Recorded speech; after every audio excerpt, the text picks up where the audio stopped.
ప్రభుత్వాన్ని కోరుచున్నాం. శ్రీకాకుళం జిల్లా ఎచ్చెర్లలో సిపిఎం ఆధ్వర్యంలో విద్యా విధానాలపై నిరసన కార్యక్రమం నిర్వహించారు. కేంద్ర విద్యాశాఖ మంత్రి ధర్మేంద్ర ప్రధాన్ రాజీనామా చేయాలని, పరీక్షా విధానంపై ఉద్యమకారులతో చర్చించాలని సిపిఎం నేతలు డిమాండ్ చేశారు. ఎన్టీఏను రద్దు చేసి పరీక్షల నిర్వహణకు మెరుగుపరచాలని కోరారు. ప్రభుత్వ విద్యారంగాన్ని బలోపేతం చేసేందుకు కేంద్రం తగిన నిధులు కేటాయించాలని నాయకులు పేర్కొన్నారు. విద్యారంగాన్ని పటిష్టం చేయాలి, ప్రభుత్వ విద్యారంగాన్ని కాపాడాలి, పేపర్ లీకేజీలు అరికట్టాలి, పేపర్ లీకేజీలు అరికట్టాలి.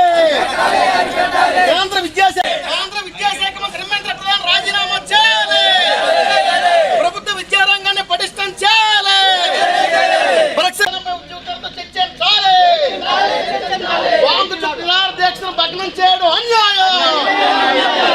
పరీక్ష విధానం శ్రీకాకుళం జిల్లా పాతపట్నంలో